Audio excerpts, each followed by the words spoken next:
साथ आज है हमारे भानु प्रताप कुशवाहा भाई। हेलो, और गुड मॉर्निंग।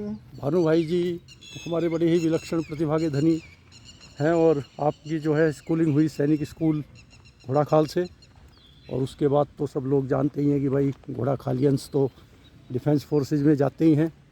तो भानु भाई जी कितने अटेम्प्ट रहे आपके? लेकिन मैं कभी डिफेंस फोर्सेस में मैंने इलाहाबाद, बैंगलोर और अच्छा।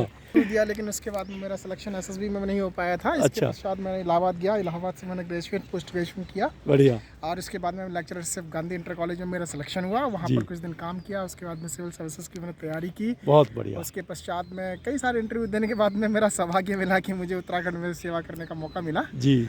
तो ये एक रही दिन में यात्रा थोड़ी देर की। देख रहे थे कि आपके 4 यूपीएससी के इंटरव्यू रहे। हाँ जी, मैंने लगातार है। 2008 से लेकर के 2008, 9, 10 और 11 4 अरे। लगातार इंटरव्यू दिए, लेकिन कुछ कमी रही होगी मेरे अंदर जिसकी वजह से नहीं साक्षात्कार नहीं, ऐसा उन्होंने नहीं है, मुझे क्योंकि उस टाइम reject पोस्ट कर दिया। बहुत कम आती थी। हाँ, थोड़ी 250-300 पोस्ट रहती थी, ऐसा कुछ छात्र नहीं जीवन है। होता है तो अब एनालिसिस करने का उतना मौका भी नहीं होता, क्षमता भी नहीं होती है। आप होते तो थोड़ा सा उसको मूल्यांकन करके पुनः सुधार कर सकते थे।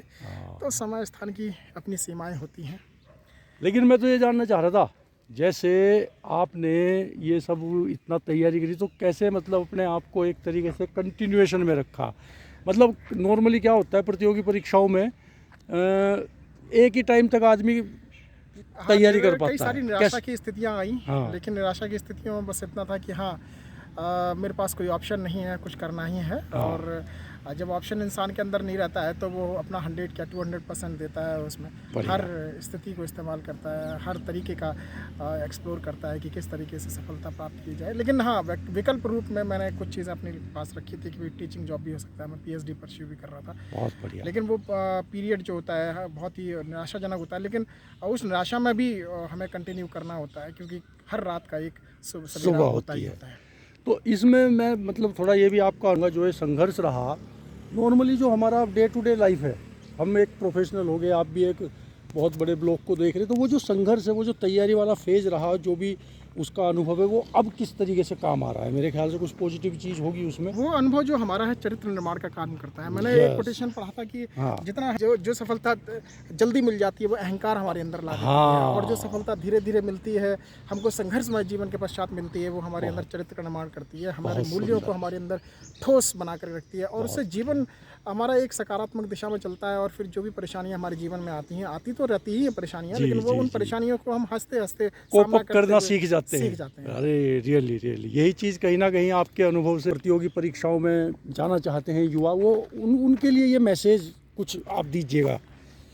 उनके लिए ही मैसेज रहेगा कि आप लोग हमेशा एक सूत्र छोटा सा याद रखते चलते रहें।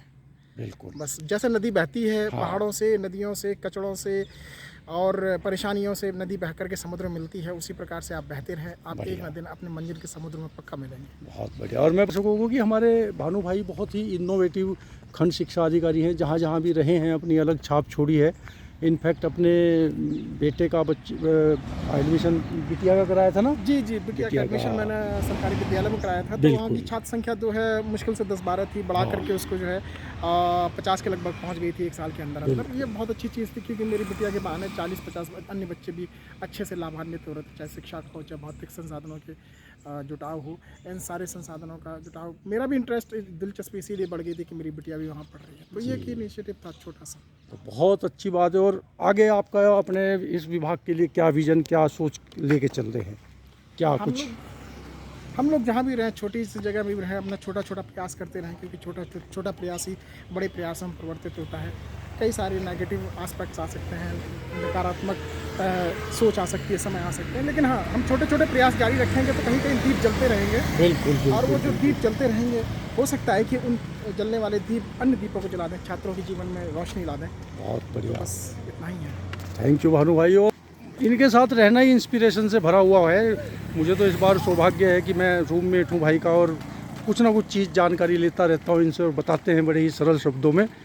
और जहाँ भी ये हैं, शायद ईश्वर ने, प्रारब्ध ने इनको भेजा है, क्योंकि शायद यहाँ पे बहुत सारे बच्चों को, भला बच्चों को गाइडेंस कर सकते हैं। हमारे जो सरकारी स्कूल है उनके बच्चों को नहीं इतना एक्सपोजर होता, डिफेंस की तैयारी कैसे करनी है, सिविल सर्विसेज में कैसे जाना है। तो आपने तो सब चीज़ का अनुभव दिया है, सारे एग्ज़ाम दिए हैं, तो मेरे ख्याल से बहुत बड़ा एक मास आपसे कुछ ना कुछ सीख सकता है भानु भाई।